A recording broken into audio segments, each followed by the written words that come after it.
Hey everyone, welcome to Redmen Plus. We made it to 500,000 subscribers on YouTube. No idea how. Me, Paul Mitch, and this guy, Chris Pajak. So we first uploaded content to YouTube back in the summer of 2010. It is now. What was officially the first? Was it the Keep You Up World Cup? Our referee gets us underway, and that's a good kick-off. After some excellent control play for both players, including some wonderful England skill, England finally took the victory in hour 11 after a trip from Xavier brought the game to a premature and slightly comical finish. Xavier is down and out. That's going to be a win for England, but look at that. Xavier clearly trips on the code. So, honestly, we can probably find the answer to that question. And if you'd said that to me at any point before us starting to record this, we could have had that answer queued up. So there was the original pilot, which I split up into bits. And then the first new thing we did was around the World Cup, and it was us in wigs doing like a World Cup report. Yeah. South African captain Adam Mokoena wishes he'd gone for the wee before he left. Old clock on the 11th of June 2010. I'm going to try to stay as calm as possible. Fears grow that Jonathan Pearce has been replaced by a robot. So for all their astute and precise passing, Spain still can't make the breakthrough. And we made up random names for each other Was while we that were the one doing where you it. lived above the opticians on? Yeah. Yeah. Because we've had loads of places You where called we've yourself recorded. like Barry Nuckins or something like that, or something I don't know what. good Oh no, name. maybe I did that, and you called yourself. Do you call yourself like Yusuf Islam or something? I really don't know. I really don't know. Like, Good job we didn't start in 2020 too, otherwise we would have been cancelled before we even got going. Big Cat Stevens fan apparently. We did that was the early stuff, because it was the gags, because it was all scripted and it was horrendous, and it was like Rob Green dropping an absolute howler for Did you throw England. something at me and I dropped it? Threw the ball. Yeah, we threw the ball. We bought a Jabulani. We reviewed that ball. We reviewed the Jabulani, yeah, amongst others. But yeah, and that was how it all re-began. So in 12 years, you've still not learned to just wait until the other person's talking before you have a swig of your tea. I It's was bizarre, hoping you'd really. just talk, to be honest. It's a reasonable synergy. I think by the time we get to 1 million, if you could maybe try and think of doing that, that would be absolutely fantastic. We learned from Chloe that it's a mukbang, isn't it? Apparently, if you when you thought it was a mukbang, which was a different piece of content altogether, but apparently mukbang is when you do content over food and drink. So.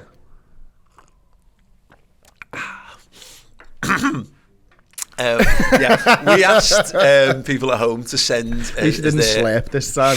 You did the first time. Send us their recommendations or their favourite Redmen moments over the years in terms of videos and clips and whatever. We put a Twitter poll together. We'll go through the results of that in a bit. But we also asked the Club Legend Discord from Redmen Plus to send in their suggestions. So basically, we're going to go through a bunch of them and reminisce over them. We'll drop some clips. I prefer the idea of content over a muff dive, to be honest with you. Over a muff dive. Just break and play. Oh yeah, Liverpool have scored 1-0, right. Back to it. No shock. Right, sounds. So yeah, we went through. Going down the wing. It's in. He's in. He's in through the middle. Yes. So we've not grown up in 12 years. At least there's that. No. And nor facially have you aged. Apparently in that time as well, which I find. There's a wonderful way you can chart how our lives were going. Yeah. It's normally in weight.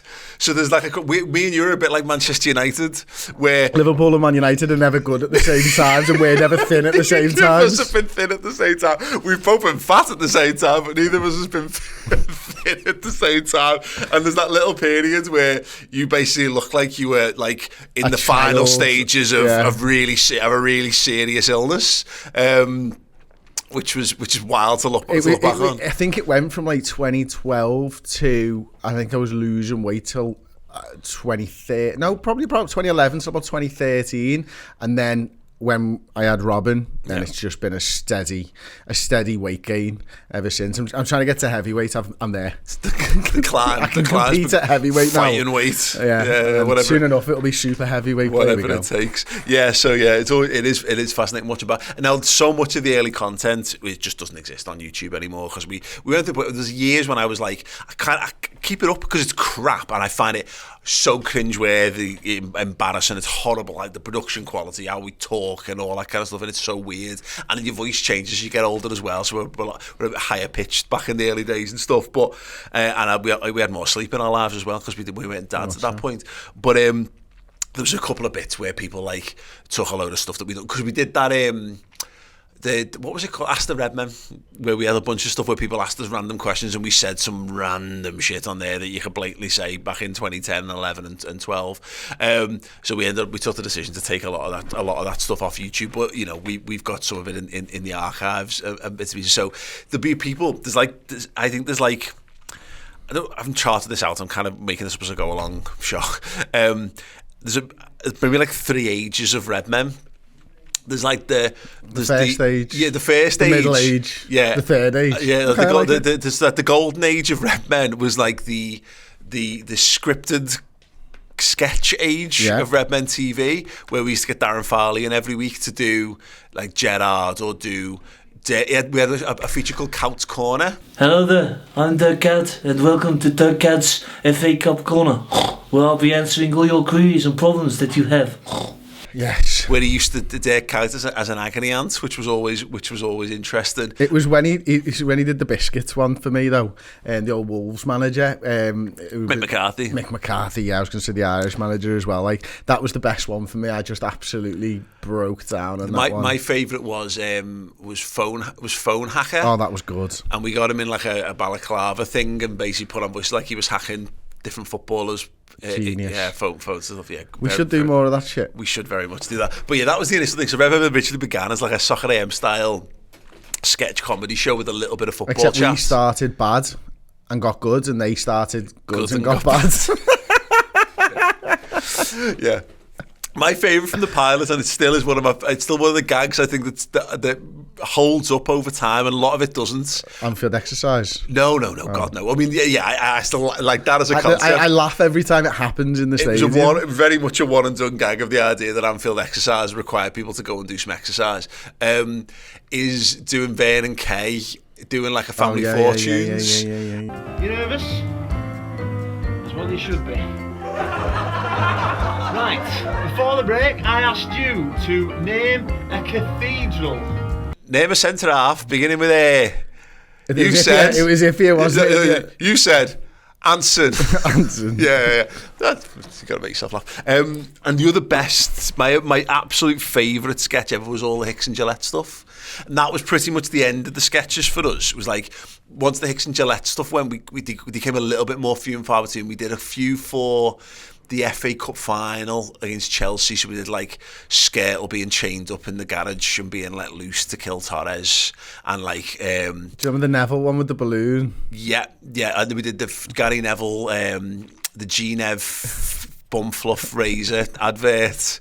You did a public service announcement for why Gary Neville should never be allowed to be a commentator on Sky Sports by the pond in our garden where you put your foot up like uncomfortably high on stuff like, you know what I mean? Yeah. But yeah, that was very much, and there's people who were watching Redmen who got no concept that we did any of this stuff, because back in the day when we used to film once a week and work other jobs.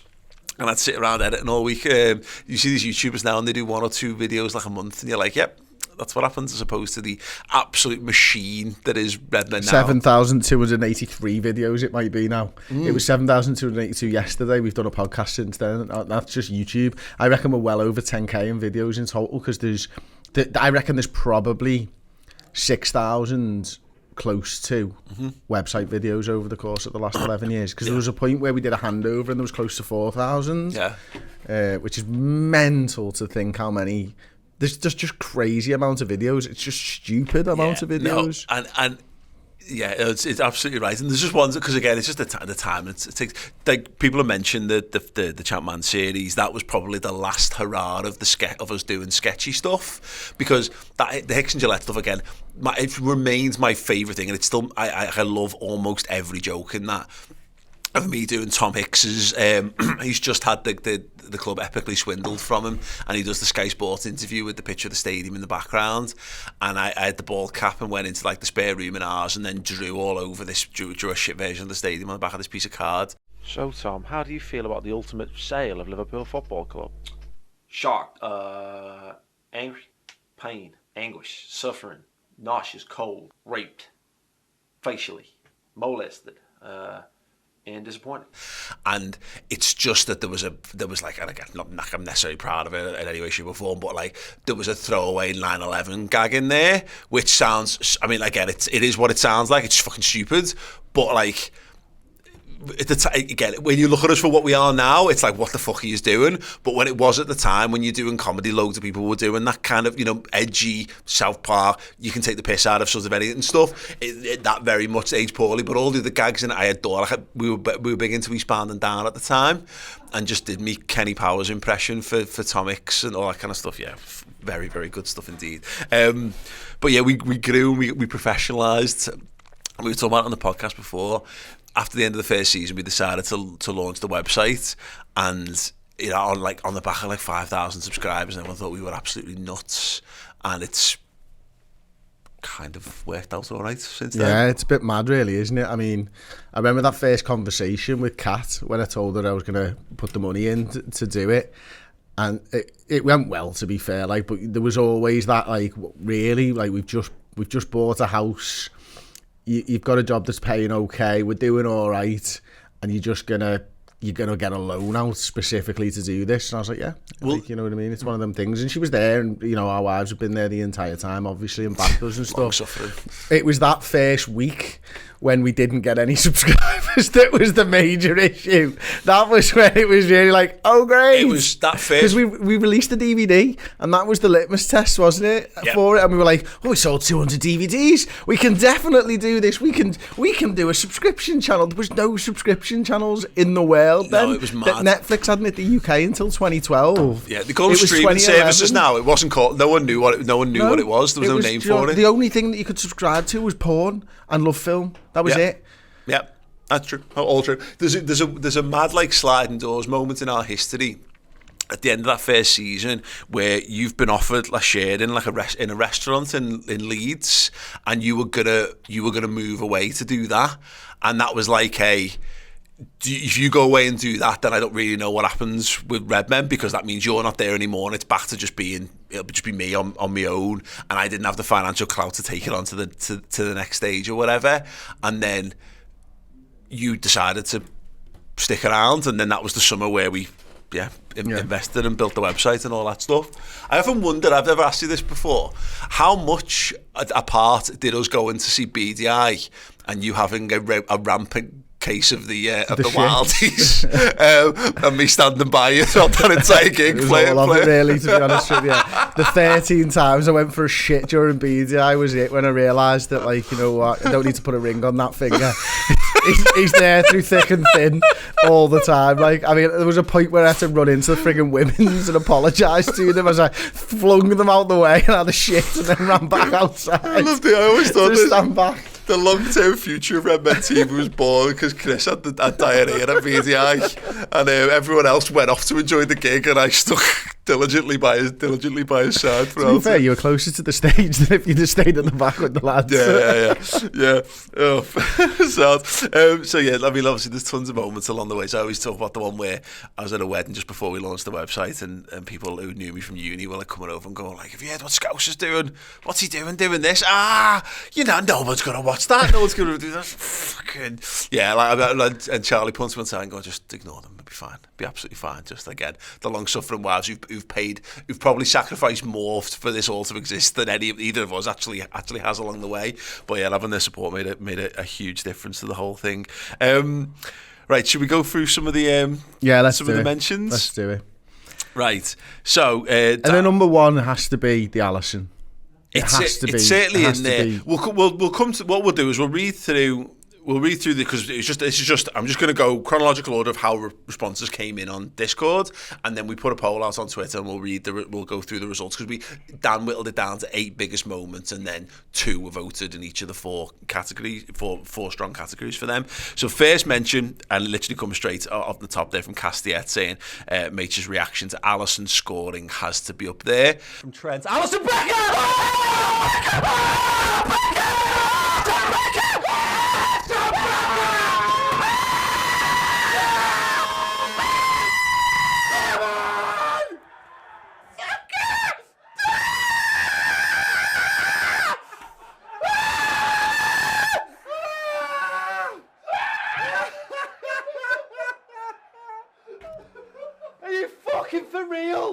Are you fucking for real? I think there's a little bit of recency bias in a lot of these things, of course, because people weren't around for the golden age where we were getting 500 views a video and stuff in the early days. I do remember, our first ever 5,000 view video. I remember that being a big thing, and that was when we got Layla in to model the Liverpool Standards Corrupted protest kit. And I remember making all for that. Good cause. It was good fun. That people forget that sometimes. We literally we manned the barricades when we were challenging the ownerships at the time, in our own unique way, by Don Wigson doing it was Zoolander. Yeah, it was a take on the Zoolander Dante pose-off thing. Blue steel. Yeah, absolutely. But yeah, anyway, the Alisson one. Yeah, that mad. That's a moment where people mention that loads to us when we went to Vegas and LA, and that's one of those moments where you forget sometimes that people are watching you, and that's a moment like my mum and dad have seen and my kids have seen because it was just such a huge moment in Liverpool. And there you go, as my the reason it's one of my absolute favourites is it's just not you. It's just you're normally so composed and thinking about what the outside world is sort of thinking. So to see you just completely fucking let go, and I think it's born out of the fact that you were a goalkeeper as well. I think it just is, and it's just like. I was in shock. Everyone expects it to be me, and it was just you, and it was just the fucking greatest thing. It was like the living dream of every goalkeeper is to get themselves up and get contact on it. And I love it because Liverpool have never really had that moment. So I love Paul Robinson did it, and there's the famous Jimmy Glass one many years ago. But the idea of Liverpool's goal, and because we've had a couple of them moments, and you can kind of sense them, can't you? And you don't really verbalise them, but I have a lot of this internal dialogue in my head. I had it with Carvalho's late winner at Newcastle's well, we're going to have to do something from this. So it's either abject disappointment or we're going to score in the 97th minute here. And when you stick it in, you've kind of learned that Liverpool do have these moments, but that was it. It was like one last attack. We're either going to be playing Conference League footy or we might be able to keep this thing rolling on another couple of weeks. And we've been locked in here for the entire season, watching all the games on the telly. And that, I remember you saying, I just can't get into the footy. I don't feel anything for the football. It's like watching a shit TV show, because again, we were shite that season as well. We were here for 6 back-to-back home defeats. There was a point where it was literally just me and you, as well, because everyone had bloody COVID and stuff, didn't they? So it's just me and you two, and it's like we're not even speaking to different people. And we had that week from hell. I referenced this in the office through the week where we played 3 games in a week, and I can't remember what one of them was definitely Arsenal, and we played Monday, Thursday, Sunday, or Monday, Wednesday, Sunday. One of them was a cup game in that, and everyone was off with COVID. We had to lock everyone down, and we kind of bent the rules, and us just came in here because it was we've got no business if we don't come in here.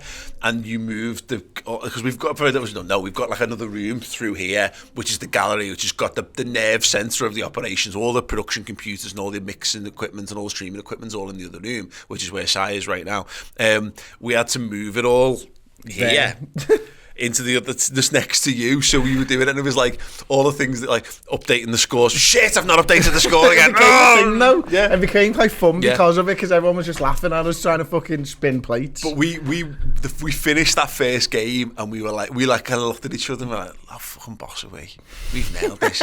What are we doing paying all these guys to do this? Think about how much more money we could make if we just didn't have all these productions. We're just doing it ourselves. This would be great. By the third game, we're like, fucking hell, give them a fucking pay rise. Fucking hell. I never want to do this ever again. Yeah, oh my God. So yeah, Alison Becker, dear God. That was that thing where because doing the commentary, I quite enjoy doing the commentary because it's something I always did playing games as a kid. Being an only child for years and my sister being so much younger than me, spent a lot of time playing footy games and stuff on your own and just commentating the games along to yourself, so I always quite enjoyed that. But I always think about like what, you know, when you have those big iconic moments, what do you say? And those Peter Drury coming out with pure art, and what do? I just shout Alison Becker at the top of my voice, scream and take my top off. Like, it wasn't quite the poetry I imagined. It was better for it. Yeah, I mean, if you could get me a fucking cam on Peter Drury losing his shit and taking his top off, it would go viral as well. So this is true. Absolutely true. Do you, on an aside from all this, do you find that your kids narrate their life? So Robin has really started to narrate her life, and I realised it's because she's watching fucking YouTubers who tell the audience the entire time what they're doing. So she's walking into the kitchen going, right, I'm just walking into the kitchen now, I'm going, shut up. Like, I'm just gonna get this biscuit. I'm like, shut up. Stop the just get the biscuit. Robin went to the kitchen to get a biscuit. Just stop it. It was dry. Her parents had let them down on the shop once again. Yeah. No. I asked him for bourbons, but he brought me custard creams. No, and this is the reason why my kids don't. They want to do YouTube, and they don't think about how an audience would perceive stuff. So I've done it a couple of times where they've gone like, take your iPod and go and film some stuff, and they presume that because they can see it with their eyes that like people will be able to see what they can see, and not like you've got to point the camera. So no, but that's amazing. It's fucking really irritating, Paul. Yeah. Really irritating. Yeah. Hey, listen, if you'd had the awareness that they've got towards content, we'd have had a much easier time in the early days. Sad. Stephen Somerville, 123 says, my favourite Redmen moment was the time when the post-fan cam celebrations happened after two of the great Anfield Champions League nights against Barcelona and Manchester City.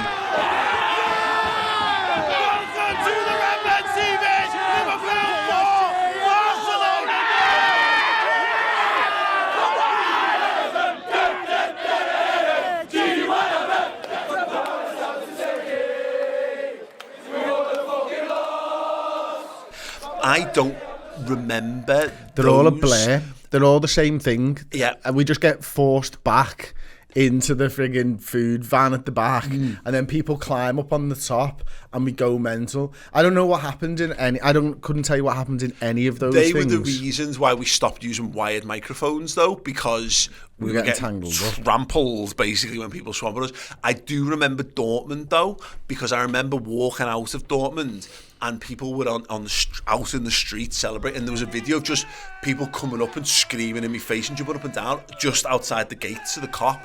And then that was the first time ever we had pandemonium where we filmed, and you reckon people were climbing up on top of the containers and celebrating and all that kind of stuff. But the one that stands out as a shit one from that, it was 13-14.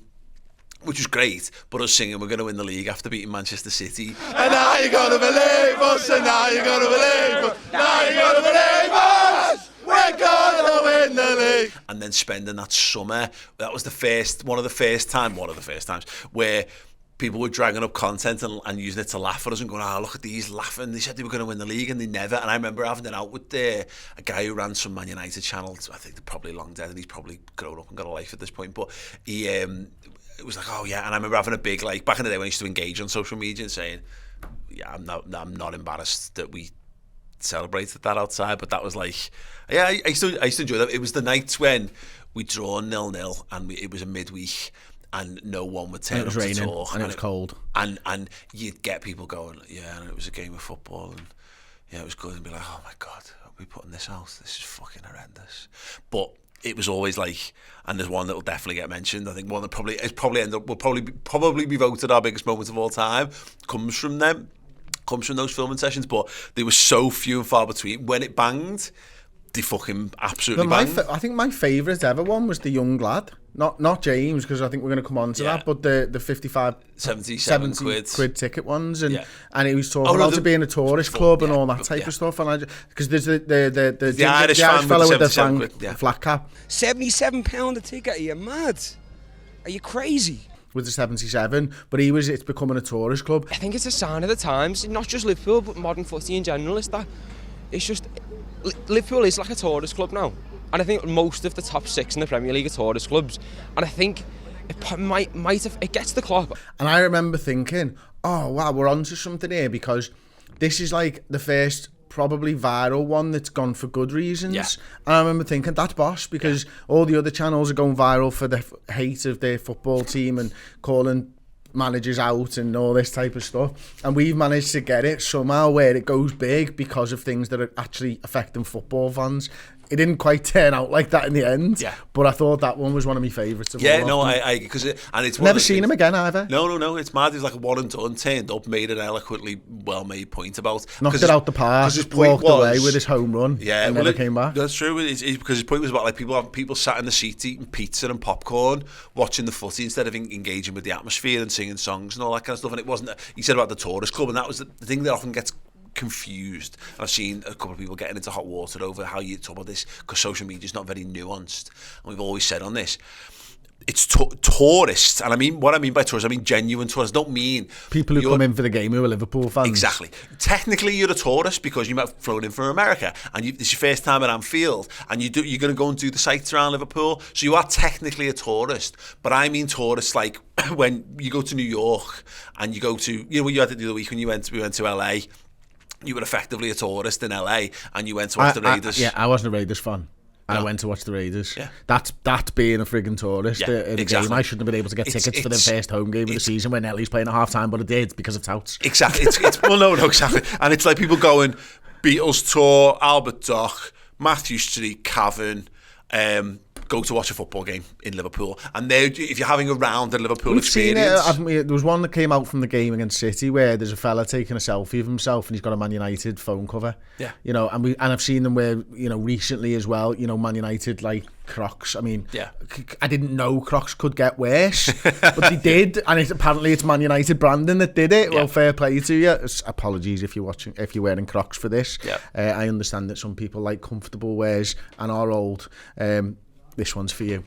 I can't bring myself to buy or because I know I will adore the feel of them, and that'll be me done. Then like that's game over. It's like being in the section it's like in Debenhams or something in the Trafford Centre, and where the women's changing rooms is like by the nightgown section, which is like all the stuff that you would almost see like an Enid Blyton novel that someone's grandmother would wear, and it is the most horrifying section to be in, because there's a point where if you're buying that, then your life's over. It's like basically the thing is, I can totally relate, because I love a woolly jumper, and I like a woolly jumper more than a hoodie or a sweatshirt nowadays. I just think they're well comfy. It's bad. Sexy in a woolly jumper though. Like, woolly jumpers are good. Woolly jumpers are a different beast there, Chris.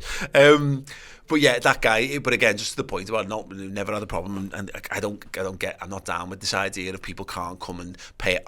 When it's a pilgrimage, that's different. That's not just going, oh well, I'll just go because I'm having some sort of City of Liverpool experience. Liverpool fans come over for the game. Which should be fine. It should be fine. These tourists are people who are in the northwest and decide to go to a game of football, not people who've planned the holiday around the game of football. Yes, exactly. That's as simple as it needs to be. And that's the difference. And it gets lost because people just have a bit of it's like people who say like everyone with a phone out at the football match is bad. It's not, you know what I mean? It's the people who do stuff but don't engage with the football match or don't watch the football match is what's annoying about all that kind of stuff. But yeah, no, that guy was absolutely fantastic. Some of the post-match stuff was some of our absolute best stuff. The human emotion is capturing that on film is always a big thing for me. Right, okay, cool. The Jith has got loads actually, but we'll start with him saying, Chris Pajak's Happy in 2014. Jesus Christ. Yeah. And when Paul started trolling Chelsea players in the mix zone. So Happy, that was a brilliant one. That was in America, wasn't it? Yeah. So Happy, I think people will know by now. So we thought we did think we were going to win the league in 2013-14. So ahead of time, we thought, well, we're about to end whatever that was, 24-year wait for a league title. We need to do something big to market. So in advance, we started filming. Pharrell's Happy was big at the time. So we made our own version. We got a bunch of like kids in from Liverpool who were all dance students. I met one of them at the FA Cup final this year, one of the dancers. I was like in the queue going into the fan park outside the ground because we couldn't get into any pubs. I think it was the FA Cup. It was either the FA Cup or Carabao, can't remember. Too many finals to go to. And I was in the queue and I saw this girl in front of me, a woman in front of me, and I was like, that's one of the dancers from the friggin' Happy video. And she was with an older fella. It turned out to be her dad. And she turns around and went, excuse me. And I was like, Happy video? And she's like, yeah. And it's like, I fucking knew it. I absolutely knew it. Like, which was just a random thing because I've not seen her since that, obviously. Like, how amazing. It shows how many times you watched that video back. Well, that song's dead forever. It is dead forever. Aki's kid still calls me friggin' that, like, you know what I mean? And every time I'm at their house, he wants me to dance to that. And, okay. No, thanks. But obviously we didn't win the league, and then we had to go.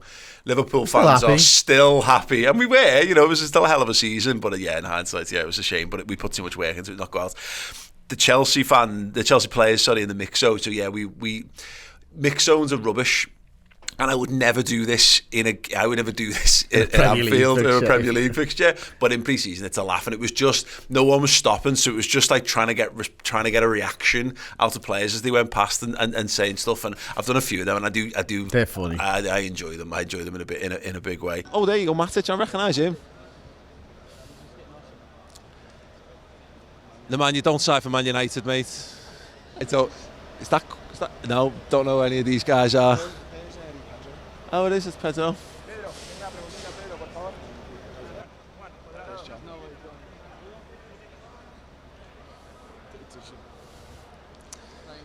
That was John Terry. I've just, you know what? I had a big opportunity there with John Terry, and just, you know what? I've had to internally curve myself there. It was a terrific opportunity. We've been chanting a lot this season. Yeah, it was a terrific opportunity for comedy, and also to never be allowed anywhere near professional footballers again. So I've self-censored. I'm not proud of it. I'm not proud of it, and I apologise to everyone watching at home expecting something more from me there. I'm so sorry. But we know what you were thinking, and that's the main thing. We all sang along with you. I was thinking about his mum now. It's fine. Diego Costa. Oh, he's tried to drop the shoulder and go that way. Good lad. That may as well have been his middle finger. That was amazing. They were they were very good at it. The best one was, I don't even know if that was that tour, but I let Mignolet go on one game and then made a joke about, I don't really want to interview him, and no one stopped the next time, and I tried to get him and he blanked me, and I was like, oh yeah, and I got absolutely pocketed by Simon Mignolet. He played me in a big way there.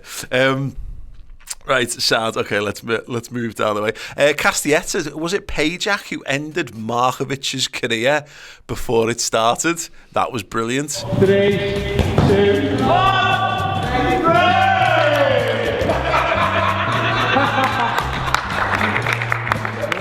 I enjoyed that. That was brilliant. So the wider story of this goes, we had a sponsorship deal with Vauxhall. We were told, we said, right, we want to do the Xabi Alonso challenge. People don't even remember we did this anymore. We had our signature skills trick was trying to recreate Xabi's Newcastle goal. So the ball gets played back to you inside the other half of the centre circle, and you got to lob the goalie. And we did a few of them. And we were fine. We'd done the academy, we'd done Mould, we'd done AFC Liverpool, and we'd done our mates for the original pilot. And we were finally going to get Liverpool players to do it. And I think the original, we asked them to save up their player appearances, so we had to wait like 4 months because they got one player appearance a month, and we were banking them basically all for the same day for it. And we went down, didn't we? And we got told no. Yeah, so they fucked the schedule up, and we had an extra film crew with us and everything to make sure we captured it like absolutely like spectacular quality, and we were originally meant to have, like, I think Balotelli was meant to be one of the original ones, and they just said we can't do it, right, sound. So we had to wait it was because of the days they were allowed to kick the ball hard, if I remember correctly. So the coach was like, no, they can't kick the ball hard today, that's tomorrow or the day after, and we were like, and that was a bit of an eye-opener for me that was even a thing, to be honest with you. We understand that better now, because Jürgen talks about recovery days and stuff, but this is obviously pre-Jürgen. This is Brendan. This is before anyone really knew how teams, prepared or pre and post games. So anyway, like a month later, we finally get to go back, and they went, right, you can't do it outdoors, you have to do it in the indoor pitch. Like, well, the indoor pitch isn't big enough. It's effectively half a pitch, and with no distance behind the goal lines. People have seen the videos of it. They ended up with the mural painted on it with all the trophies, but it's just got a full-size goal either end inset into the wall, and we're like, well, it's not long enough to do this. And they went, well, okay, well, you've got the players for like an hour, just do something with them. And that was when I'm sure people will mention it, but we convinced them to do dizzy pens. We did American shootout, which is where you ruined Lazar Markovic, and where Sterling ruined me. And we did a crossbar challenge, yeah. A lot of the Sterling stuff never made it out, because by the time we got it cleared... What was the other one we did? It was like a keep-you-up challenge of some description. Yes. It was amazing. Yes, or something. It was fly-away keep-you-ups. So it was like, so you had to do, it was one-on-one, stood next to each other. And they were like pushing each other and stuff. They had to push each other while doing keep-you-ups with fly-away footies. That was really good, that one. So that keep-you-up and kick his one away, yeah? Yes, start off. Hey! You dropped it.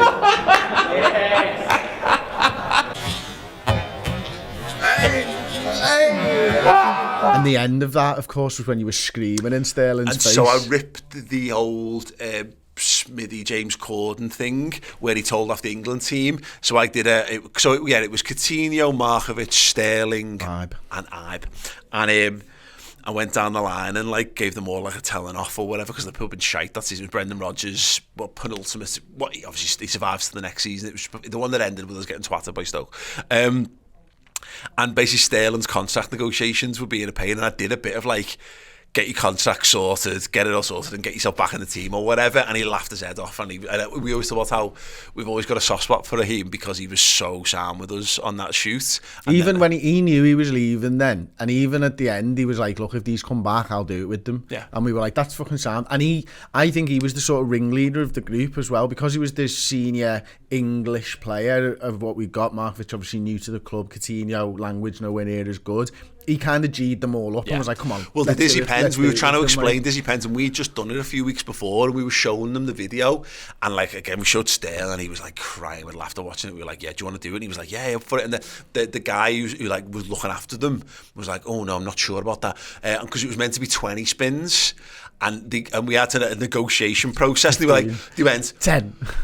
Can they just turn around? And I'm like, no, because they're not going to be dizzy. They're basically doing a 180-degree turn to kick a football. So we negotiated them down to 10, or they negotiated us down to 10. In the end, did we? I think so. But anyway, they got down from 20. And then what happens? Coutinho literally goes first, I think, and stacks it on his face, and we're going, oh, I mean, this is content gold. But we played Chelsea that weekend, and we were like, oh my god, what if this shit at the weekend, because we fucking ruined these players. I think we lost that game. But there was tons of Sterling stuff that never made it into the final edits, because then by the time it got cleared, the season was over and he was leaving, and we weren't allowed to have him in stuff because. And I don't know what made it into the final edits. The BBC interview and stuff came out around at the time when we were doing it. I think there was one video where we had to cut him out of. Yeah, and I don't know. I think he's in Dizzy Pens, but I don't think he's in American Shootouts. I think he is. He's in the Keep You Ups one. Markovic. I think it's the speaking at the end we never released. We never released that at all. We got zero clearance for that. We put that out as a Christmas special on Plus. But one of the videos he's not in, and I remember him being in it because I edited it with him in it. I feel like it might be Shootout he's not in, but it's because we weren't allowed to have him in by that point. But in the Shootout one, it's the Shootout because he's not in the title. It's Coutinho, Markovic, and Ibe. Sterling absolutely destroyed you in that. Amazing. Yeah. Like, it was mad because obviously, like, you know, Raheem Sterling's fast. Yeah. Like, you know that he's quick, and I knew what way he was going to go. And I'm thinking to myself, well, look, if I leave my feet, I'm quite a big lad. My terminal velocity will get me down to the ground pretty fast. He was gone. Yeah. Like, I knew every time what he was going to do, and he runs up to you fairly slow, and then he just knocks the ball 10 yards past you, and it's like he's boom, there, and you're like, how the fucking hell has he got past me? I've never played at footy against anybody at any fucking level that was so overpowered in terms of computer game. Like, he was ridiculous. Yeah, no, he was. And I think Coutinho tried to be clever on one, but Markovic paid the price for your never say die attitude of, like, you know, you were like at his feet, gnawing at his ankles. Yeah, I was going to take him out if needs be. I didn't want him playing against Chelsea. Yeah, yeah. I know. Yeah. So there was that. That was an absolutely fantastic day, and it's a shame that we again. I don't even think it exists on Plus anymore.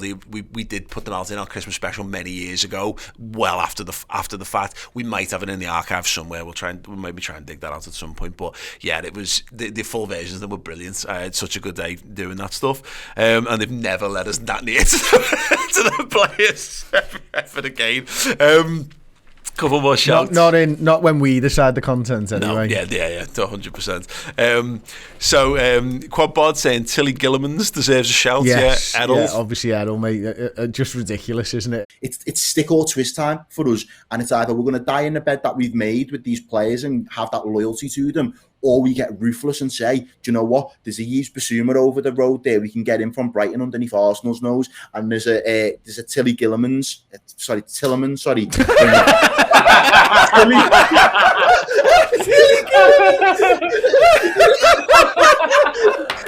There's a Tillerman's down the road. You made some of the best points I'd ever heard on this show, on this channel, and then say Tilly Gilliman straight after, and it's all for nothing. We've forgotten everything that you said. I was so engrossed in his fucking little spiel then. Search him on FIFA. You need to search him on FIFA. He's a baller. That was when he broke into the hearts and minds of the Redmen TV viewers with that one. Yeah, because he was trying to say Yuri Tielemans. Was it a final word show? I thought it was a watch along initially. Maybe. I wasn't in. No, I wasn't in for that one. I think I was on it with him. It was a studio, so there was three of us, wasn't there? Okay, yeah. Tilly Gillimans. There you studio go. So you can't hear this side shouting. Studio show. Yeah, I think it was three of us. Jith saying the Gerrard voiceover was fantastic. So yeah, that's an old one. One of my favourite ones again from the Darren Farley era was doing the Christmas CD. So we did it like a TV advert for, you know, when you buy those Jag CDs and all the songs come down the sides. Jingle bells, jingle bells, jingle all the way. Oh, what fun it is to ride on a one and open sleigh. One of my favourite moments is when you write something and then it comes together exactly how you dreamed. And Jeth also points out, and we've mentioned it, obviously James Redmond. The one that I'm mentioning now, Sadio Mane. I said it last time I was on it, he's the best football player in the world. I don't know why he's laughing for. What, Chris, why are you laughing for? Why are you laughing for? I'm being serious. No, you see, I'm talking facts here. I don't do if, buts and maybes. I do absolutes. And, you know, like, if your aunt had balls, she'd be your uncle. But she doesn't, so she's not. Do you know what I'm trying to say? So, not really, but I'm loving the way you say it. Do you know what I mean? Who I gave a little kiss to post-match on after the City game. He was doing his videos at the park or wherever they film. But yeah, James has got a couple of big moments for us, and it's mad because I never really thought anything of it at the time. You know, he's doing Sadio Mane, you know, best in the world, and all that kind of stuff. To the point where it had long since gone viral, and I went back in and changed the title of it because I was like, oh, this is coming up everywhere, and I'd not give it. It was because it was well after the fact that it really, really, really took off, and now we still have a point where it will have changed, or will continue to change with Mane moving on. But we joke that it's still our most viewed video on a month-to-month basis, and it probably is our most viewed video, I'd guess. Yeah, I imagine so. But it's easy enough to find out. Yeah, to be honest with you. But it's but yeah, I love that because James turns 4 million views now. Next one's I'll Be a Muslim Too with 2.6 million. Then Webster and Madrid. But like James had been turning up for a while. He'd been hanging around the background, and he'd done a couple of little bits and pieces, and then he has a couple of videos there where he just comes in, absolutely smashes it. It was the TikTok era when people were doing TikTok voiceovers to James's lines from that, and that's when I realised it crossed over to beyond something I ever understood. So yeah, out of interest, mention it there. So yeah, I do absolute Mane's the best in the world. 4 million views 5 years ago. I'll be Muslim too. 2.6 million views 4 years ago. Jamie Webster plays LA Madrid. 1.4 million views 3 years ago. Origi's goal and Trent's quick corner explained. 1.3 million. That feels that was the one when I did influence the telly. I did not know that was over 1 million. Yeah, there you go. It's just you pointing at a picture on the telly. Because it went up to like 100,000 in like a week, and I was like, wow, that's done well. I've not given it a second thought since. Yeah, Mo Salah, the Egyptian king, very early doors, won that one. 1.2 million. Fields of Anfield Road with Jamie Webster. My word, 1.1. the mad thing is that's the only video in that sort of top 10 where we've actually done anything. Yeah, well, it's hilarious because just going down the list, Paul Scholes, Eugene Jamank Twat, got that was 1 million the first views. million, wasn't it? That was our first genuinely viral video. That was in the Bernabeu, and we were right at the back tier. And that was back in the day when you had actually little small cameras that could zoom in, not on phones. And yeah, the Paul Scholes and the post match team was stood on the touchline, and Liverpool fans just started singing down to him. Dizzy Pens with Sterling and Coutinho, 902k. There was one from a pre-season press conference which Sean Kelly recorded for us when Klopp interrupted Guardiola's press conference. Carragher singing LA with Jamie Webster's 689k. And there you go, the Xabi Alonso challenge with the Liverpool under-21s, 629,000. I referenced Jordan Rossiter on one of the Mates TV videos the other week and completely forgot his name, and I was like, I've literally done a video with him when he scores a goal past me from the halfway line, can't remember his name, and then he had to go back and watch that. And then the trophy parade from the Champions League, 626,000 Battle views. Keep-Ups is a few further down there as well on 402,000 views, which was good. Absolutely amazing stuff. Right, okay, let's get back to it. The video we did on Sky with Full-Time Devils, Pajak roasting Neville about Valencia. I thought that was me. I did that. Did you roast them as well? When we were in the stands at Anfield with Neville and Carragher and Full-Time Devils. Yeah, I was in there. Yeah. It wasn't me that made that line. That was the one where I said, you were talking about Antonio Valencia, and I said, You need to be careful when you say the word Valencia because Gary winters. But I think the left back, I think whoever Man United brutal. That was where Carragher called thingy Fat Russell Crowe, wasn't it? That's the house got absolutely. A big shout out to you. Not a Redmen video, but one that's gone viral to the test of time is you absolutely destroying Steve Howson on Sport. Jose Mourinho's walked into a game of Monopoly with Manchester United, right? And he's picked up Park Lane and Mayfair, and he thinks he's a genius for putting a hotel on there. Right? That's all he's doing with his transfers. His 90 million transfer Lukaku, his transfer for Pogba, all that type of stuff. He's walked in. Klopp started with Vine Street and Bow Street and Marlborough and all that on the oranges, mate. He's had to put a few houses on there. We've worked our way around to Trafalgar. We've just put our first house on Trafalgar. How dare you sit there and say big transfers when you've just spent 75 million on Chris Smalling? Chris Smalling, we ripped Southampton off for Virgil van Dijk. He's been incredible since he's come in. People around the league are looking at him and wonder he's been incredible. What on earth is going on. Because you've been looking at Rice Krispies and Cocoa Pops at centre half. That's why you think he's incredible, because he's a half-decent Premier League footballer. That's what you've bought, and you've been rinsed for it. So you can't talk about United being rinsed. Killed him. Yeah. Everywhere. And the City fan, if anyone sees the City fan one as well. Yeah. They're like that annoying kid that's down the street that's got rich parents. That's all they are, really. They're a couple of years younger than you and all that, and they're trying to play with the big boys and stuff, and they've got all the new shiny toys, but they don't know how to use them. Absolutely mullered him everywhere as well. Yeah. 2-0. Unbeaten. Undefeated. Maybe I should put that in a Twitter bio, or is that bad? Yeah, no. Yeah, once owned. Yeah. No. What's it say on that lad's Twitter? Unbeaten in debates or something like that. Oh, right. Yeah. You know the guy I'm talking about? Oh, yeah. I think so. Yeah.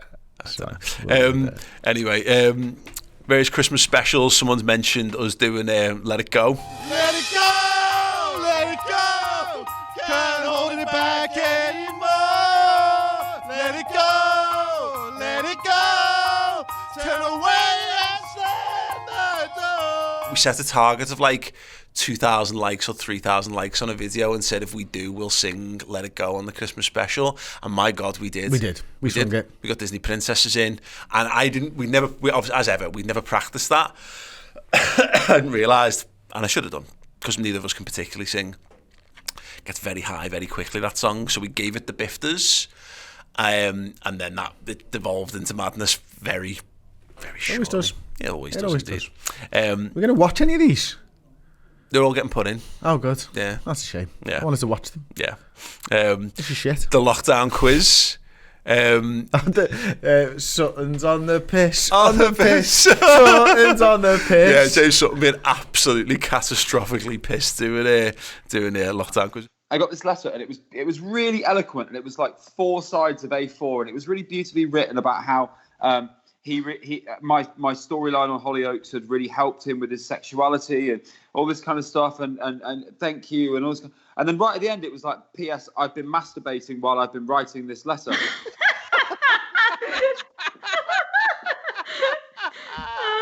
And he got 4 pages. Fair play to him. Wow. 4 pages, beautifully handwritten. There were like 2 where it's like, this is the best thing we've ever done, and after that I was like, yeah, these I love them. lockdown I quizzes. just had a bucket of beer next to me the whole time. It was absolutely fantastic. It was a little bag, a cooler bag with fucking ice packs and beer in there. It was a good Friday night, that. Yeah. Kieran Ross is the Christmas advert where we gave Bailey a Christmas present. Oh yeah, I gave him a porn-up. present, all right. Yeah, that was brilliant. That was one of those moments, and it happens increasingly these days.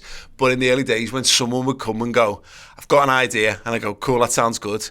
Go and do it." And then they go away and do it, and I go, "That's brilliant." Like that was like a real like eureka moment in us doing this, where other people would go away and make things that were good, that would make me go, "Wow, that's fucking boss."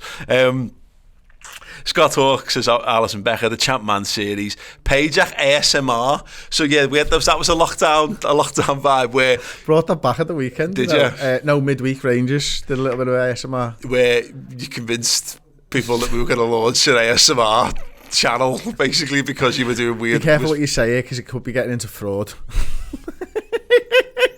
Wow. We were looking into getting we can get like a microphone with With ears or ears on. something. We actually genuinely did look into it, but I think we decided that it would be too much of a turn on to have them just sat in the office all the time. Yeah, definitely. The early Hodgson stuff as well. So yeah, one of my favourites from that. And I always thought how we handled ourselves around managers and stuff, it always stood apart, because Liverpool have never really been like a rage against managers. And you see, like, I always found it a bit weird, like all the Arsenal fans and the Wenger out. I just thought it was hugely disrespectful. We the Roy Hodgson stuff, like we made Hodgson for England t-shirts, and because we were on the copy, we were chanting Hodgson for England. That was the joke, because we hate England that much. We wanted to be England manager, which was like the most meta thing fucking ever. Inception. Yeah, it was when he actually ended up as England manager. And we also decided his future with a game of Mortal Kombat 2, which was like where we finish it. Yeah, we played Mortal Kombat. We were doing arguments for and against them playing Mortal Kombat, which we weren't, by the way. It was just sensational acting. Pre-recorded the Mortal Kombat content. We sat looking at a camera with 2 pads in our hands. Yeah, good stuff. That. Yeah, but Champ Manager. Let's talk Champ Manager series, because it's the one thing that gets most requested. It still for me remains the best thing we've ever made. It wasn't actually a Redmen production. It was a retro football TV production, which that channel's still there, by the way. I love every bit of content on that channel. But that would have been 13, 14 when we had no European football, so we had like time in our lives. Was it that long ago? Yeah. Was it? Yeah. Yeah. Yeah, we only moved in here in 2015. Yeah. Well, it was definitely a season. I'm Must sure have been it was the 15-16 15, season. maybe, yeah. Because we had time to do stuff. It's very easy to work out, you know. Yeah, I think you're right, actually. It must be 15-16, because we moved in here in 2015. April 2015 we moved in here, yeah. So that it would have been that. I don't know how we managed. I genuinely don't know how we managed to juggle that. But ultimately, I go back and watch that, and some of it is very rough around the edges. And it was 6 years ago. Yeah, it was very rough around the edges. But the fact that I still can't believe to this day when I watched that final episode back, and we actually hired an open top bus. And we genuinely paraded the trophy. And it's funny because that trophy is when we won the league title and we did a watch along in here. It's the one that we're celebrating with. we bought that for a throwaway gag. And then we drove down to film with the DeLorean as well, didn't we? Of course, to end it. That's my favourite thing we've ever done, I think, all told. I mean, there's people that you've met and interviews that you've done that are just fucking incredible. Obviously, I'm thinking of Jurgen Klopp and stuff like that there. But when you think of how much work went into that over the course of probably 3 to 6 months, something like that, that's the thing that's the biggest production we've ever done, I think. We were doing it week to week. Best. It was the best. And that was one of those where I was editing it. I edited that as well. And we had like a little system where like Tom had that's a bit of a matches stretch. down. There we go. Genuinely. No. Well, he'd shorten some of the game footage down, but like all the sketches I'd be sat there and I'd have my laptop go away with me and be editing bits and pieces, and I genuinely loved doing that. But that was probably my last hurrah in terms of really making content for the channel, because how much went into that was just ridiculous. And that was, of course, when my second child, when Penny was born, I didn't really have the time, and we became just a bigger enterprise around what we were doing. More content, more games, and then Jurgen Klopp was in charge, and we had 2 games a week, two games a week, going deep into seasons and stuff, and never really been able to catch up. And again, back to but I think of like the Twitch stuff now and everything else, and like I never used to get watching people play computer games. I just didn't until I started doing it, and I started watching people myself, and I really found it quite interesting and stuff. It was something that was very much a lockdown thing for me, because once sports started again, I was like, well, sport's better for me. But of all the things that have gone big on Twitch, I think that was better than anything that anyone's done on Twitch. I genuinely rate. Like, they used to be called Let's Plays, didn't they? Yeah. And that's the best Let's Play that you've ever seen. You used to see it on Twitter where some lad goes for a Champions League final and FIFA and gets dressed into a suit. Well, we made that into a 12-part fucking series, bigger and better than anybody's done before, and yet also shit at the same time because of the masks and stuff. We owned the shitness of it, like in a big way, because that was always the thing of how do you get this across. And like, and it was like, well, we've just got to lead into it being a bit rubbish. But it was the little touches. So it was things like, we'd do the press conferences, but we'd have a camera set up with the flash, so the flashes would be going off just to add that little bit more, just touches of realism, and I'd be putting sound effects in to add a little bit of hubbub and all those kind of things. And they were still rubbish, but they were just enough production in them to make it feel like it had a little bit more value. And often it was just like putting a camera in front of you and letting you just go and just shout random shit in the post-match interviews. Like, you tried to kick yourself in the head at one point. Gallardo on a little knife like that. I doubted him, to be fair. I doubted him when he came in, and he's come in and he's just gone boom. Have that, my sunshine. Have that for Liverpool Football Club. We are the greatest team in the world, and we are going through against Real Madrid, because Real Madrid can suck me because the yes, I'm the best. That was a warm-up for getting Robbo. Yeah, honestly. But yeah, there's some stuff, and again, it was the things that we were able to achieve, that like the mad moments, so like getting Heskey in the middle of it, but playing the gag where we did the reverse shot of interviewing Aubrey with the Heskey mask on, and then in a cut back, it's actually just Emil sat there. I'm absolutely chocker at the minute. I'd love to sit down and discuss this stuff with you right now. You do deserve a new contract, absolutely, but best thing for you to do is, if you go and speak to the boss, go and speak to Chris, he'll sort it out for you, mate. Yeah? Okay. You sure? Gaffer, I just wanted to have a quick word about... Hello? Sorry, Emil, 1 second. Hello? Hi. Oh, you've got it lined up, babe station. Listen, I want to sort that contract out now. No, yeah, that's fine. You sure? Yeah, I'll sort it out. Okay, thank you very much. It's a nice brew, this as well. Cheers, mate. It's all we f***ing do. The one where you're dancing around and you got so we found out he didn't even know. We had Emil in a couple of years ago when we were doing the MXP podcast. RIP that as well, by the way. And we showed him it, and he'd never watched it back, so he had no idea that he ex-professional footballer in England international, basically is in a gag where my dick is swinging around behind him in the changes. He had no fucking clue, because there's so much going on in that scene, isn't there? Do you know what I mean? It's just you could watch it 10 times. You're necking the trophy in the background. I've got like me from shot from the belly down. Yeah, it's the other half of the body that you never saw on the Alisson Becker goal. If you could piece them together, you'd basically see me naked on YouTube. And then Emil just sat there doing a talking head interview. But like we had Michael Dewberry drop in for a quick sketch because we knew him at the time. I've still mates with him now. Yeah, like which is mad. I play fantasy footy with him. He's in my league in the American fantasy footy. Like he's terrible at it. He's really, really bad at it. Like we got together on Zoom. I think it was last year for with the draft. We did it on Zoom where we all dialed in from all around the world, and Dewberry's just there, and I'm having a drink, and he drinks rum and coke, like, and it finished, and me and him just ended up chatting and having a beer for like an hour and a half afterwards, just talking about footy. And I was actually chatting to him about his like time at Leeds and fucking stuff, and playing with like Fowler and all that, because he was part of that team, which was mad. But I think we went down to a Legends game because the guys at Carragher's Bar got you down and got you involved in the match. So we got Dudek, and we got to do a couple of bits where you're like talking to them. We had like a mad interlude where we'd run out of content and we were really struggling with how to tie the series up. So you have a mental breakdown and go off on like a retreat. And I think we went down to Otterspool Prom, and you had like find your centre again and then come back for the end of the season and stuff. And then the open top bus again. You can watch that back, and I did like the Sky Sports graphics for it and all that, and I would still contend. Like I found like an adverts from the time. So like I think it's like Smackdown on the PS1 and Deep Blue Sea was on Sky Movies or whatever to put them in, and then we had like loads of Redmen viewers turned up to be in the crowds and all that for it. Just absolute fucking magic. Couple more recent shouts. The most Salah goals recreated. Out of interest, where does Trent actually play the ball from? Is it miles? It's about where that blue line goes across. It's ridiculous. Roll it. Sound.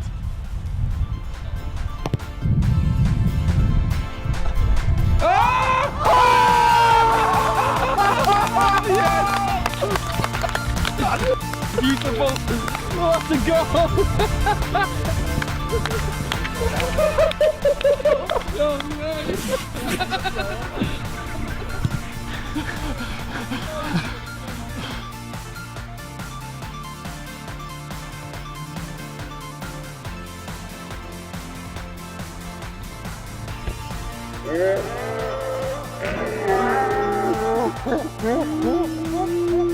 I still contend that didn't get the views that it should have done for how well that ended up put together.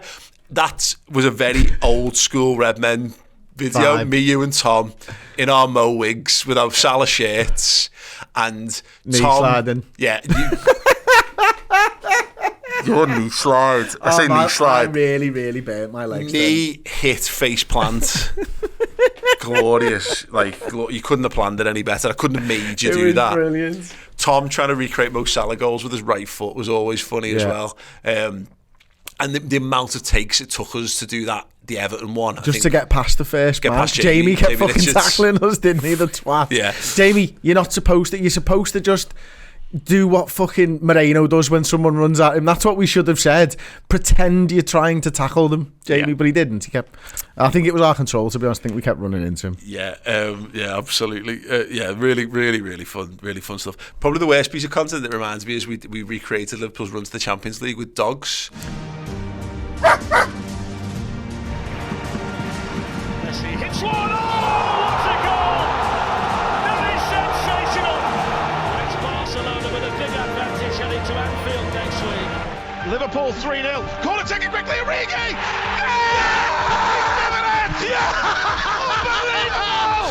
Nobody's seen this because it's one of the worst things we've ever made. Shocking. It went out. Oh, I know. Yeah, but no one's seen it because it's shit. I mean, it's out there. People have seen it, but like, it didn't surprise me, to be honest, because I wasn't up for it from the very beginning. Well, everyone. I think this was another Bailey thing where he was like, everyone loves dogs. Everyone loves dogs. Dogs do really well. I was like, fine. Well, let's get some dogs and let's do a dog piece of content. Let's do the Champions League run. And this woman convinced us that she had trained dogs that could do things. That's where I felt the idea fell down. Is that she lied to us because dogs. Like they can't recreate goals. Yeah, they couldn't do anything. We couldn't do it, Paul. Yeah, And we were expecting dogs. And there weren't enough dogs, and it's out there. The Champions League final recreative dog, you can probably find it. It's quite funny. There are two purchases that I see were probably the worst ever. I bought, I'm looking where it was, an air hockey table once, and spending £600 on some fucking dogs. They're the two things that stand out for me with the most ridiculous purchases of my life. So, like, think about those like giant ones you get in arcades, and they're huge. They're bigger than this table. A proper air hockey table. But it had a football pitch on it, and our former boss at the tavern was getting rid of it, and we were like, oh yeah, well that looks good. We can do tactics on it and stuff. But it was in pieces, and it needed wiring to get it set fucking up. Lee from Caterfix had to break it to get it out and get it in, and he never basically fixed it again, so we just had it lay against the far wall of the studio, and we stopped seeing it. And it was like, because they're big, it's like a foot deep. People would come in and go, what's that about? And we'd be like, what? And they're like, that. And we're like, what? And they're like, the air hockey table was like, oh, there's an air hockey table there, really? And everyone, because the production used to be in the far corner of the room, so when you had to move cameras, people had to shuffle along past this thing for years. Then we finally got a van and got rid of it. Bless. Never got used for a single piece of content. Not one. Just literally took up space. Fat litter, Chris. I was a little bit concerned that it was actually holding the wall up at one point. Yeah, it was fucking awful. Yeah, dogs and that. One mention, and one of the biggest game changing moment for me was being at the Liverpool Player Awards, interviewing Gini Wijnaldum, which I was genuinely made up with, and then Jürgen popping his head back in and going, I watch you. When you're a young lad playing football, these are the games you live for. Yeah, I watch you. Jürgen, no, seriously. I've never tested my mentality and professionalism more than not like screaming and waving my hands around in the air, somehow managing to finish the interview with Gini off the back of it when I've got no idea what I said. I barely know what Jürgen said.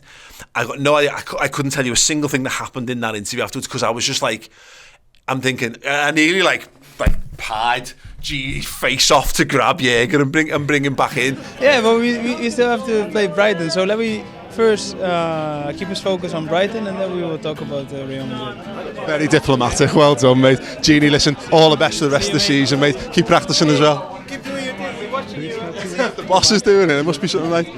But yes, somehow managing to get to that interview and having that moment live, and then obviously subsequently I remember speaking to someone, I think I spoke to Tony Barrett, and go, so Tony, turns out that Jürgen watches us, and he goes, oh yeah, I know, he loves you, and I'm like, fucking hell, Tony, could somebody not have made mention of this before? I'd love to chat to him if that's possible. And then obviously that led to a couple of times where we've been lucky enough to sit down and have a chat with the gaffer off the back, but wild. And it led full circle to me and Chloe seeing him after the Strasbourg game in pre-season, and him saying the same thing to Chloe.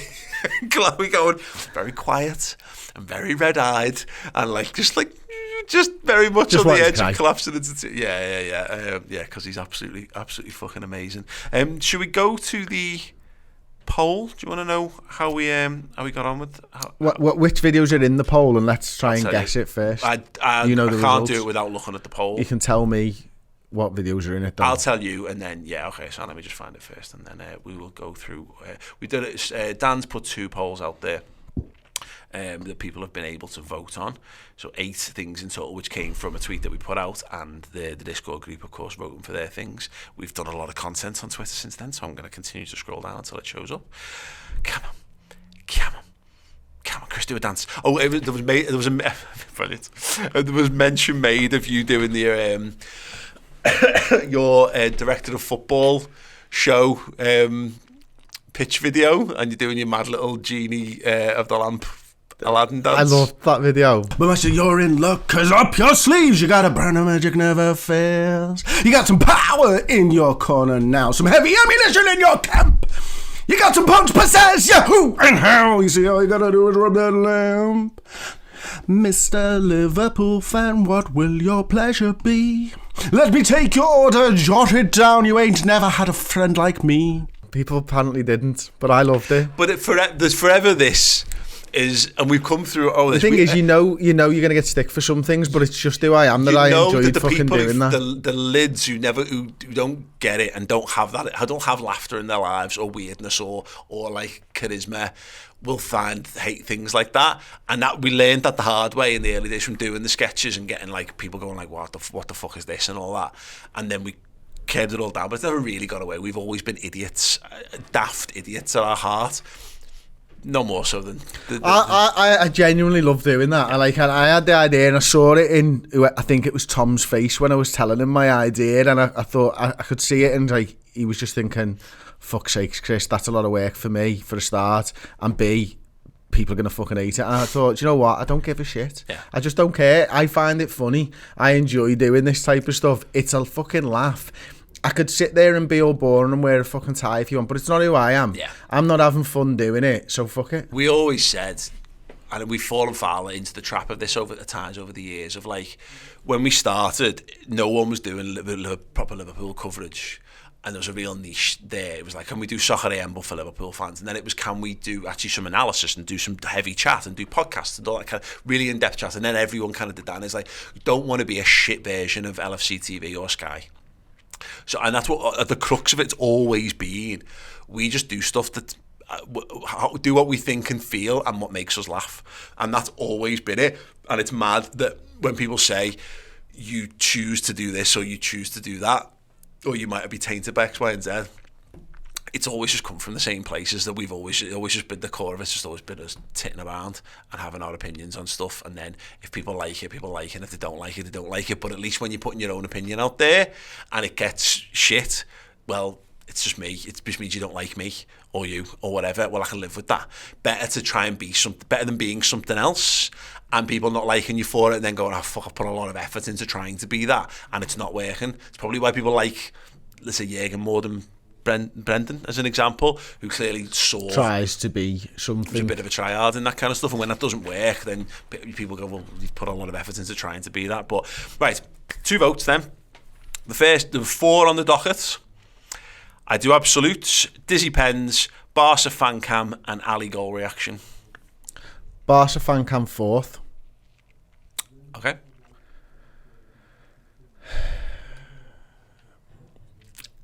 I do absolutes 1st. Yeah. Ali goal reaction 2nd. What was the other Dizzy one? Pens. Oh no, Dizzy Pens 4th. Then Dizzy Pens 4th. Switch my 4 and 3 round. Okay, so we're 10.4% of that vote. Dizzy Pens in 4th. Barca fan cam with 17%.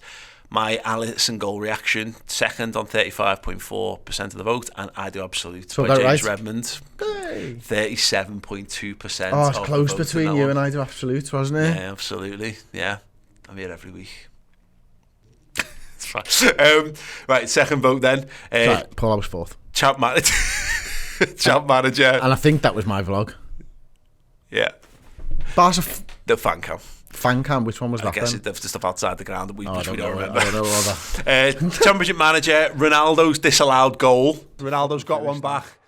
It's United 1, Liverpool 5. I did say 5-2, didn't I?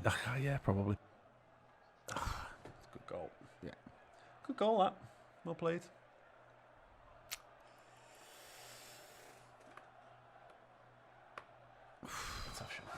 Yeah, he is on, isn't he? Oh. Oh. Offside. Oh! Oh! Oh!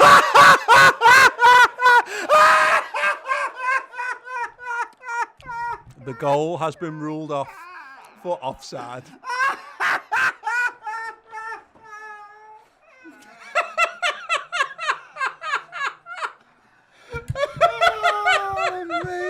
Yeah, that was a good I one. really enjoyed that. That was a watch along, wasn't it? Yeah. That was like eating a biscuit, and you describing the action and just like creasing with laughter. Great, loved it. Championship manager, Ronaldo's disallowed goal, the Hendo 10 documentary, and Salah's goal recreated. Oh, that's a tough one. That. Say them again. Champ man. Yeah. Ronaldo disallowed. Yeah. Hendo 10, Salah goals. I was surprised by this one. Champ man in 4th. Hendo in 2nd. Salah recreated in 3rd, and the other one 1st. I mean, I think you've forgotten how to do a count up there. I'm going by the order I remember the videos in. So in first, third, second and fourth. In fourth place, Hendel 10, 16.4% of the vote. Ooh. To be fair, like, that's the best thing. Have been watched. I mean, like, Si sat in the next room. We've basically just gone through, said the Chapman was our best production of all time. It was. Hendel 10's amazing. Third place, Championship Manager, 23.8% of the vote.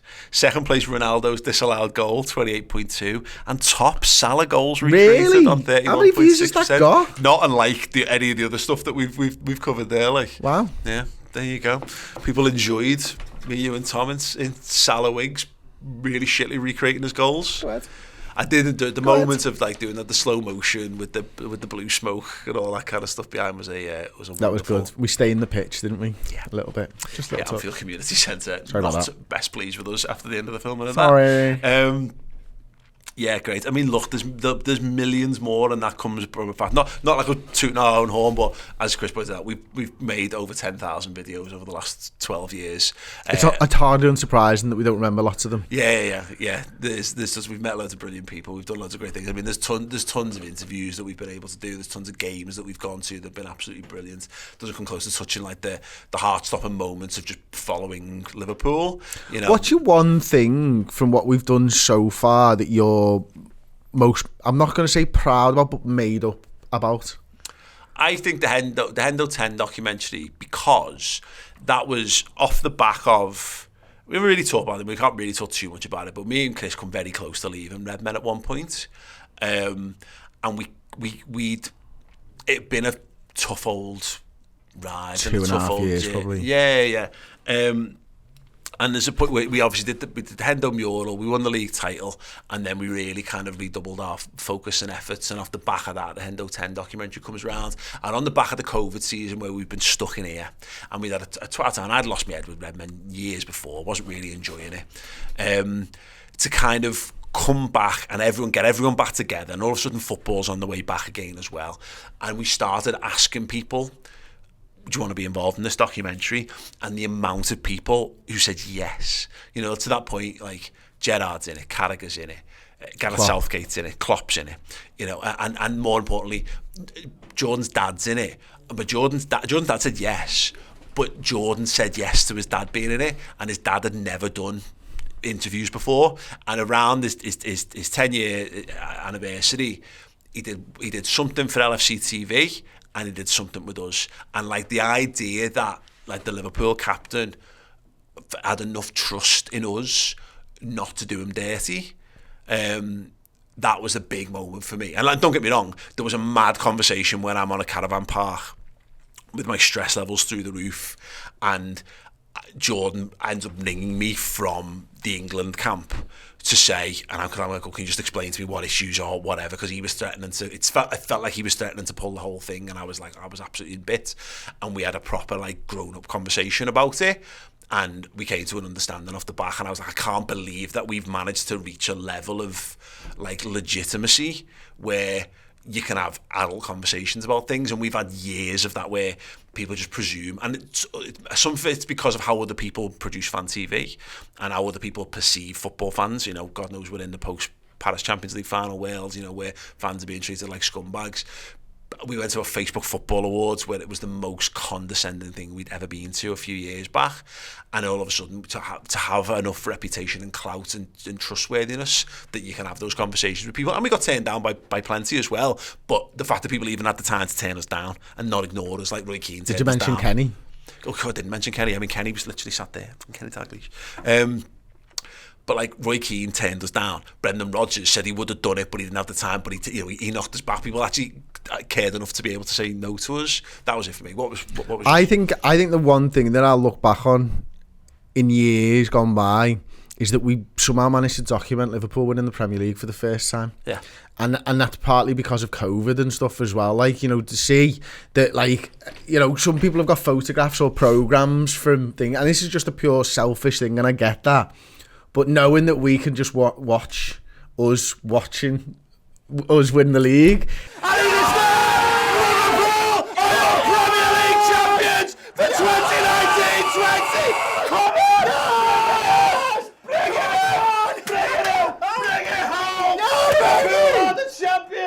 Liverpool are your Premier League champions! Oh my God almighty! It's fucking cool as fuck, like, you know what I mean? We've documented this part of Liverpool's history. Nearly 10% of Liverpool's history as a football club we've documented in some fucking way, shape or form. Isn't that fucking balmy? And you know what? I'd never even thought of it from that perspective. That's absolutely insane. I feel as old as I am. No, because I've often said that. And it will be more than 10% at some point, Paul. Most of it's most of the content we produce has been garbage. I mean, there's nothing like that stands out about it. It's not memorable. A lot of it's just us talking about the game and the next game and the next game. And I love it, and you know, people enjoy it, and that's cool. But there's no like, you know what I mean? It's not earth-shattering content. But when we've been able, I agree with that, and it's one thing I like, and I actually like the fact again that I know people have got issues with phones at football matches and people recording stuff at games and stuff, and people still do, and I still get the occasional person make mention of it to me. But like, I love the fact that all the people around me, my season tickets and the cop, are all on board. That they don't care. They embrace it, because they also know I don't put stuff out when we lose. I never wanted to make pricks of anyone. Because God knows we've certainly made those mistakes along the way and had to learn those lessons. But I like the fact that there's a social history to it. I like the fact that, look, people will do it for a whole host of reasons. You know, how many gigs have you been to and you record a fucking song and never look at them videos ever again? That's what 99% of people filming stuff at the match will be like. But I love the fact that it gets to live on. So if you want to go and look back at a moment, it's there. And if you want, you know, when we're making documentaries after the fact, we're in the ground. And when that COVID stuff happened, it was hilarious how many production companies came banging on our door saying, can we have your footage? Can we have this? And can we have that? Because, yeah, you know, that was, it feels mad to have been a part. What I love, in addition, sorry, is that, you know, we're in our 13th year. So there's people now, there's adults now who are watching what we do that were children when we started out, and I find that so bizarre because I don't feel any older in my head. No, I've got one. There's a fella who emailed us this week, and he's like, I've been watching you since I was a kid. I mean, I'm doing my university thing now, and I've always wanted to do an interview with you on it. So I was like, yeah, absolutely sound like. But to think of, he started when he was like under 10, and he's watched us the entire time, and now he's at university, and he's going to do something on fucking it's mad like. Well, cool. we've got people who work for us now who, again, you know, 13 years ago, what's Chloe, 21? She's gone to Yellow Sub.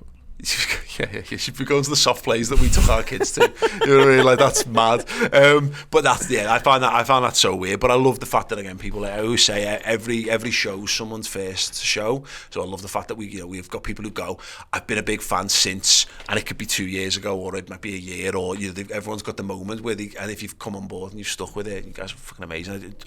To get a bit emotional about the whole thing, you know, you put a great tweet out about it when we made the threshold, and battered mine, but like the how life changing the whole thing has been, and it's not been easy. It's been horrendous. Like, I mean, it's been it's been hard work along the way, and the worst times.